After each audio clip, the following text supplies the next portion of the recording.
Well, we have Officer Pete Kim here today, and we're going to talk about two subjects. And it's good to have you on here before. In the past, when we've had some of the other officers on this time of the year, it's a good time to talk about getting your vehicle in shape. For a lot of times, people are taking long drives. It's great weather out there, right? Absolutely, Ken. Thank you for having me on Yeah, again. it's great to have you here. As a matter of fact, I'm taking a long road trip this June, and you know, some of the things that I've done to prepare. I've made actually a list. Yeah, please. And it's very helpful for your viewers to know that they should make a list as well. Preparation is the key. So you know, the obvious things are make sure you check the maintenance on your car, check your oil, tell your mechanic what you're planning on doing so that they know the circumstances. So you check your oil, your transmission, check all your fluids, make sure you have plenty of water, check your tires, including your spare. That's a good point. If you get a flat tire on the side of the road, you need to have a spare. Make sure you check your battery. Make sure you also check your wiper blades. You never know when that thunderstorm might strike. It could happen even in the middle of summer. Yeah, exactly. Plan your route in advance. You know, don't rely on your GPS because on your cell phone, because oftentimes that's not accurate or it's not up to date. So plan your route in advance.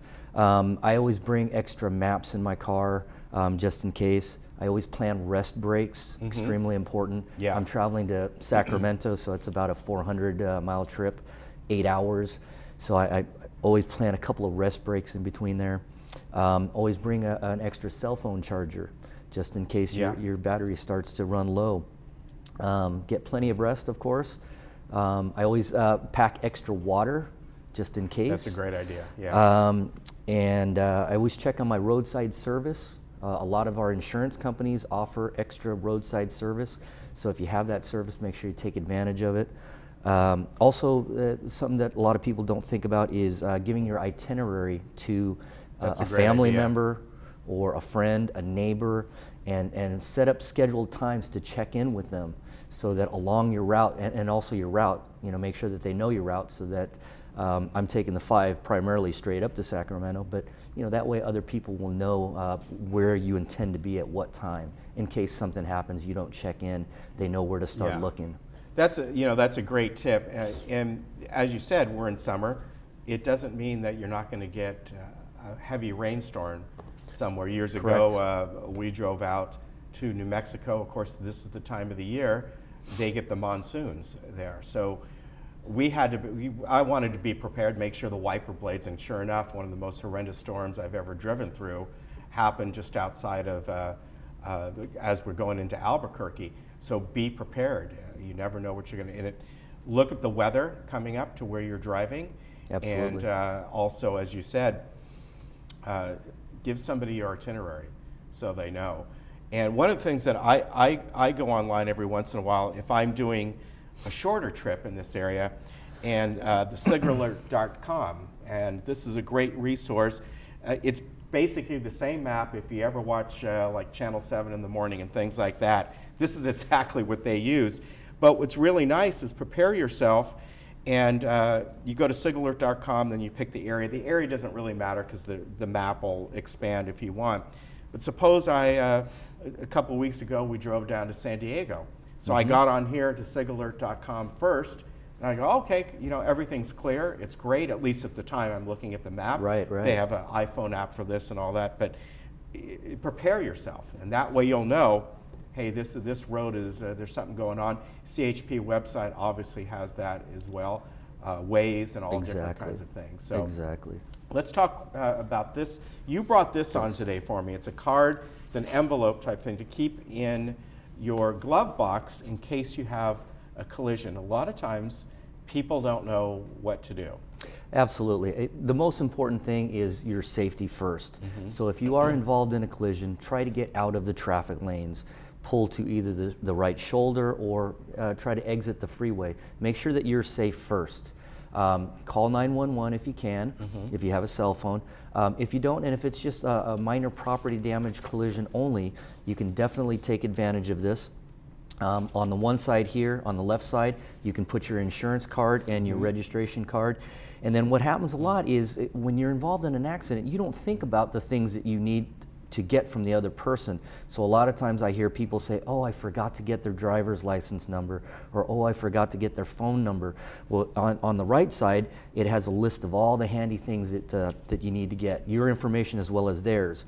And you can also, it's perforated, so you can also tear it out Oh, that's good. and hand the other person your information. Very nice. I keep my insurance card in my wallet, registration in my vehicle. Yes. Is that fine? Is that what we want to do? That is fine, yes, Okay. because you are required to show it to a peace officer upon them asking for it. Okay, very good. And Ken, if any of your viewers do want one of these packets, we can mail them out to them, or if they want to stop by the Highway Patrol office, I'd be more than happy to give them one. Okay, very good down there in San Juan. We're going to switch to another subject here that is obviously going to become something that is going to be looked at very carefully. For a couple years now, we've really talked about the use of cell phones in the vehicles and the proper way to use them. There's laws that govern that. But we now have wearable devices here. And on the screen here, I have obviously the Apple Watch is the big one right now, and Right. probably will be, millions are going to be have already been sold. Moto 360 watch, that's an Android device, also very good, and the Pebble Watch, which will pair with both your Android and Apple devices. But here's the thing: what I did on here, I tried to get screenshots of notifications, text. We know the law about text. The difference is you're going to have, even if you have both hands on the wheel, there's your watch right there, and a notification is going to come up on it, or it's going to buzz you. Correct. Well, the way the law is actually written, I brought a copy of the vehicle code section here so I could read it to you. It says here, a person shall not drive a motor vehicle while using an electronic wireless communications device to write, send, or read a text-based communication unless the electronic wireless communication device is specifically designed and configured to allow voice-operated and hands-free operation to dictate, send, or listen to text-based communication, and it's used in that manner while driving. Mm-hmm. So you see here, it says that it has to allow voice-operated manner, and you have to use it in that manner. So I see this as being a little bit of a controversial topic, because I understand that if you're looking at your watch and doing this, okay, that could be considered texting. The way the law is written, to me it says that it has to be voice operated. Yeah. So much like when you're using your cell phone as the voice operation manner to send a text or an email or something, you push a button and you say send text to, Right. and you dictate your text and it types it out for you. If your watch is not configured to that manner and you're not using it in that manner, it could be seen as illegal. Yeah, and this is the part that's going to get tricky, because I know I believe on the Apple Watch, where you can use what they call Siri, to send Correct. something. I don't believe, and I might be wrong here, that there's a speaker in the watch. It goes through the phone. All these devices, you have to have a phone that it pairs with. But even if you have it on your wrist, and maybe the face of it right now is a watch, or maybe even a map, if there's a notification, it's going to pop up right there. I'm sure there are ways to turn off notifications, but as I'm sure you're aware, unless it's a quick swipe where you can just turn those off pretty quickly, most people, especially for a short trip, are not going to do that. So there's the thing. You're like, well, it was a watch a few seconds ago. Now it's a text. That's the hard part. That's the dangerous part. Yeah. Yes, exactly. And it's, as I said, the law is it's not that it's vague. It's just that I don't think they had foreseen watches coming out where you could communicate through your watch. I'm not exactly sure how the watches work. I haven't looked at one yet. I haven't bought one, so I don't know if you're able to turn those notifications off or not. I would imagine that you should be able to. Mm-hmm. But again, it's extremely dangerous. Anytime you have to take your attention off the roadway, what's in front of you, it's extremely dangerous if you're looking down at your watch. And that was the intent of the law, is so that people are not looking down while they're driving. Yeah. I don't know if folks realize this, but if you're driving at 60 miles an hour, most freeway speeds are at least 60 miles or above, your vehicle travels at 88 feet per second. Yeah. So if you need to stop in a hurry, It's going to take, if you're traveling at 60 miles an hour, science has shown us that it takes almost a football field's length, about 300 feet, to stop your vehicle. So if you're looking down at your watch, you've already lost valuable seconds in stopping your vehicle, and you could become involved in a rear-end collision.